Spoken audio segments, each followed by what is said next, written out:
오늘 우리에게 주신 하나님 말씀 여호수아 9장 14절에서 15절까지의 말씀 제가 받들어 봉독하겠습니다.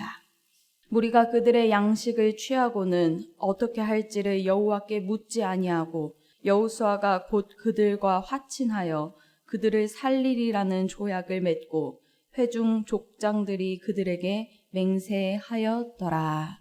아멘. 우리 매번 새벽마다 고백하는 고백이 있죠. 오늘도 나와 우리 가정, 우리 교회에 기적이 일어납니다. 고백하실까요? 시작. 오늘도 나와 우리 가정, 우리 교회에 기적이 일어납니다. 아멘. 영적으로 예수님을, 우리 마음에 예수님은 내 주인입니다. 이렇게 모신 분들은 하나님의 백성이 됩니다. 그것을 조금 더 성경적인 영적인 용어를 바꾼다면 새 이스라엘 백성이 되었다, 이렇게 이야기할 수 있습니다.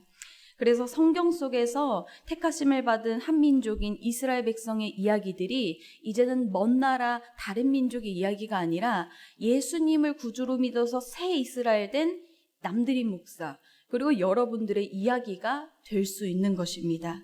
그들의 과거가, 그들의 역사 속에서 하나님께서 하신 말씀이 이제는 다른 말씀이 아니라 내 인생 가운데 지금 2024년도에도 살아 숨쉬서 활동하는 그런 말씀이 될 수 있는 것입니다.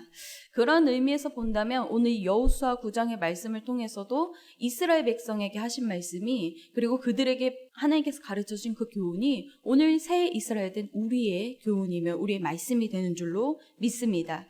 오늘 여호수아 9장을 보면은 우리가 다 읽지는 않았지만 점차적으로 이 여호수아라는 한 리더를 중심으로 해서 이스라엘 백성이 하나님께서 허락하신 그 가나안 땅을 계속 전진해 나가는 그런 이야기가 등장하고 있습니다.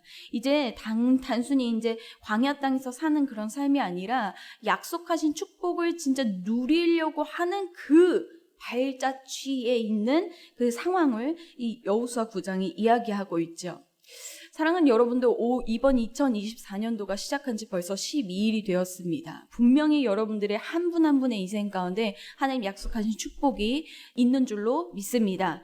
그리고 어떤 분은 이제는 그 축복의 그 물고 앞에서 이젠 그것이 탁 터지기 직전인 분도 계실지 모르고, 어떤 분은 이미 누리게 된 그 축복이 더 확장되는 그러한 길목에 있을지도 모르겠습니다. 우리의 모든 어떠한 지점은 다 다를지라도 분명한 한 가지 사실은 약속된 축복일지라도 그것을 우리가 누리고 우리가 그 길목으로 걸어가는 데 있어서 순탄치만은 않을 것이라는 것입니다. 우리가 이것을 반드시 깨달아야 합니다. 하나님께 기도했으니까, 하나님께서 나에게 약속하셨으니까 내가 그 축복을 누릴 수 있겠지, 이것만 생각하는 것이 우리의 믿음이 되는 게 아니라 그 과정 가운데 얼마나 많은 순탄치 않은 것이 있을까, 주님 그때 나에게 무엇을 원하십니까? 그것을 우리가 말씀을 통해서 깨닫고 또 때로는 정비해야 되는 것이 영적인 삶인 것입니다. 오늘 이스라엘 백성이 정말로 어려운 가운데 처하게 되었습니다. 왜냐하면 이 전진해 나가는 그 길목에 굉장히 큰 6개의 가나안 원주민들이 버티고 서 있기 때문입니다. 성경 속에서 이스라엘이 하나님께서 약속하신 이 땅에서 만났던 이 고난처럼, 그리고 난관처럼 우리에게도 이미 약속한 그 축복의 길목에 분명히 이 가나안 원주민과 같은 그 고난과 역경이 도사리고 있음을 기억해야 합니다. 그렇다면 하나님은 축복의 길목에서 우리에게 어떻게 하시기를 원하실까? 오늘 말씀 속에서 이스라엘 백성이 마주한 어려움의 구체적인 이유는, 그리고 그 내용은 바로 기브온 주민들과 관련된 것이었습니다. 기브온이라는 이야기는 우리 성경에 굉장히 많이 등장하는데요. 오늘 기브온 주민들이라는 그 민족이 이 이스라엘과 굉장히 어려운 관계에 맞게 되는 그런 내용을 담고 있습니다. 표현은 주민들이라고 되어 있지만 사실 이들은, 기브온이라는 사람은 기브온이란 딱 한 군데에 살고 있던 그런 족속이 아니라 한 기브온, 기럇 여아림 이런 4개의 도시들에 살고 있는 굉장히 넓게 번져 있는 주민들이었습니다. 자, 우리가 매번 성경을 읽을 때 좋은 사람이 내 이야기고 다윗이 내가 다윗이 되어서 이야기를 읽어보고 이렇게 이스라엘 백성이 내가 되어서 읽어보지만, 오늘은 잠시 이 기브온 주민들, 이 이스라엘의 반대편에 있는 이들의 입장이 되어서 한번 성경을 읽어보도록 하겠습니다. 그러니까 이번에 우리가 조금 나쁜 역할로 한번 성경을 읽어보는 겁니다. 여호수아 9장 3절에 보면은 이 기브온 주민들, 우리로 한번 해보겠습니다. 우리가 여호수아가 여리고성 또 아이성에서 승리한 소식을 듣습니다. 그러니까 막 아주 그냥 종횡무진 막 승리를 하는 겁니다. 근데 생각하고 계산해보니까 그 다음 타자가 누구냐면 우리예요. 기브온 주민들이에요. 야, 이 기브온 주민들 입장에서 큰일 난 겁니다. 지금 여리고성도 무너졌지, 이겼지, 아이성도 지금 이겼고 무너졌지. 그러면 그 다음에는 이제 자기들인 거예요. 우리인 거예요. 그래서 이 기브온 사람들이요 모여서요 꾀를 내기 시작합니다. 아, 어떻게 하면 우리가 살아남을 수 있을까?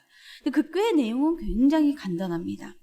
상대인 이스라엘 정보를 습득하고 이스라엘을 살펴보고 그들의 약점이 무언가 파악하고 그리고 자기들의 정체를 마지막에 속인 다음에 가서 약속을 빚는 것입니다. 이게 기브온 사람들이 생각해낸 꾀였습니다.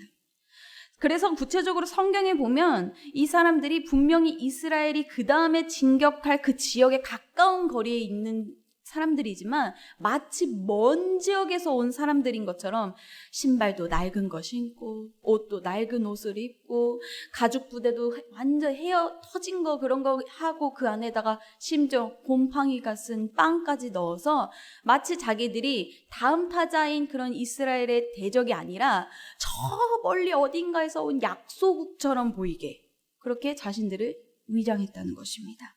그리고 결국에 하나님 말씀을 보면 그들이 이 꾀를 통해 이스라엘과 협약, 너희들을 죽이지 않겠다는 협약을 맺게 됩니다.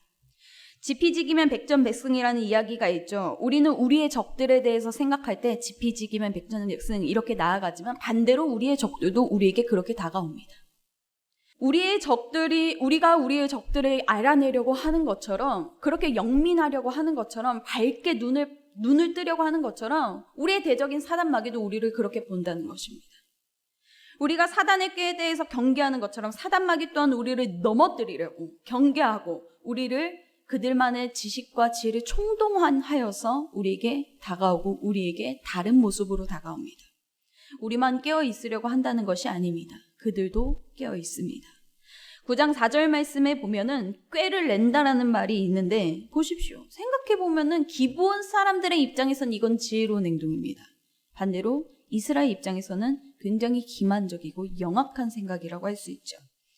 결국에 넘어갑니다. 이스라엘이 넘어갔습니다. 새 이스라엘은 우리도 넘어갈 수 있습니다. 멀리서 보면 허술해 보이지만 성경을 보면 이들의 꾀가 얼마나 구체적이고 얼마나 끈질기고 얼마나 조르고 졸라서 이 조약을 맺는지 모릅니다. 왜 하나님은 자신의 백성들의 이 어리석은 행적을 여호수아 9장에 기록하게 하셨을까요? 우리 함께 9장 14절의 말씀을 함께 읽어보시겠습니다. 시작. 무리가 그들의 양식을 취하고는 어떻게 할지를 여호와께 묻지 아니하고. 아멘. 하나님께서 이 어리석은 행적을 기록하게 하신 이유는 바로 이 9장 14절 때문입니다. 이 말씀을 하시고 싶었기 때문입니다. 무리가, 여기서 무리는 누구죠? 그들, 이 기브온 사람들입니다. 기브온의 양식, 그들이 가지고 온 물건들과 협상의 조건들을 가지고 어떻게 할지를 여호와께 묻지 아니하였다. 이 말씀을 하고 싶어서 오늘 이 이스라엘 백성의 어리석은 행적을 줄줄이 마치 기브온의 입장에서 대적들의 입장에서 하나님 기록하게 하신 것입니다. 지금까지 모세 그리고 여호수아까지 하나님께 그렇게 겸손히 묻고 나아갔던 그들이 왜 이 타이밍에 왜 하나님 어떻게 해야 될까요? 묻지 않았을까요? 조급했기 때문입니다. 축복이 다가오고 와, 이거 나에게 정말로 아름다운 인생이 물꼬가 트이겠구나 하는 그 순간에 너무 조급했습니다. 기브온이 약소 민족으로 자신들을 위장해서 조약이 필요했던 것처럼 이스라엘 백성도 그곳에 가보니까 다 동맹국이에요. 다 동맹국이어서 자기들이 너무 작아 보입니다. 그래서 인간적인 마음으로 와, 나도 동맹이 필요하구나. 그렇게 생각하던 찰나에 그 약점, 그 영적인 마음의 약점을 이 기브온 민족이 굉장히 세게 파고들었다는 것입니다. 하나님께서 하나님의 방법으로 분명히 그 땅과 그 축복을 누리게 하실 터인데 가보니까 그들의 맺어진 동맹이 너무 강해 보여서 그 기브온에 얄팍한 꾀에 넘어갔다는 것입니다. 이스라엘도 하나님 앞에서 꾀를 부렸습니다. 그래서 결론적으로 다른 세상에, 그 세상의 꾀에 넘어가 버리게 됩니다. 살기 위해서 그랬고, 강해지고 싶어서 그랬고, 안전한 터전을 마련하고 싶어서 그랬습니다. 그런데 성경은 우리를 통해 하나님의 말씀을 전합니다. 왜 묻지 아니하느냐? 사랑하는 여러분들, 우리도 살면서 굉장히 많은 정보들을 습득할 수 있습니다. 지식을 습득할 수 있습니다. 더욱이 우리는 이제는 너무 좋은 세상 속에서 손쉽게 필요한 정보를 얻을 수 있습니다. 그런데 그 얻은 정보로 굉장히 빠른 속도로 우리의 돈이 사라질 수 있습니다. 그 얻은 정보로 빠르게 우리의 더 화를 크게 만들 수 있습니다. 그 빠르게 만든 그 지식과 속도들이 우리를 모두 다 풍족해 해주지는 않습니다. 새 이스라엘 된 우리는 사람이 얻은 지식, 쌓아진 연륜, 지혜보다 더 크신 하나님이 계심을 믿어야 하는 줄로 믿습니다.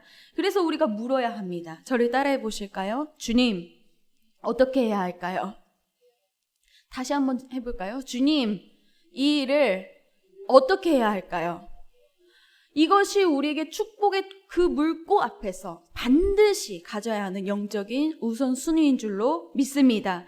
성급한 결정은 잘못되는 경우가 많습니다. 잠언 말씀에도 그 부분이 굉장히 많이 나와 있습니다.